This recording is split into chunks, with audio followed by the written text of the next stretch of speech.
माझी लाडकी बहीण योजनेचे खूप जणांचे फॉर्म अप्रूव्ह होऊन सुद्धा त्यांच्या बँक खात्यामध्ये पैसे आलेले नाहीत। त्यासाठी त्यांना आधार कार्ड आणि बँक खाते जे आहे ते लिंक करणे गरजेचं आहे।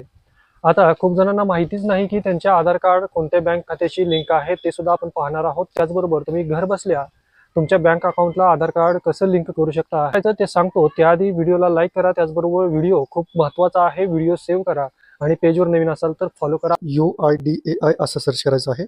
हे इथं अवेलेबल आधार सर्व्हिसेस आहेत त्याच्यावर क्लिक करायचं आहे। यानंतर तुम्हाला खालच्या बाजूला स्क्रोल करायचं आहे।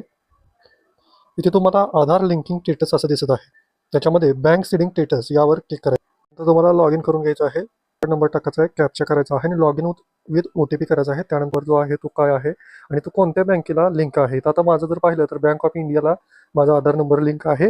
यानंतर बँक सीडिंग स्टेटस जे आहे ते ऍक्टिव्ह असणं आवश्यक आहे, आलेलं आहे।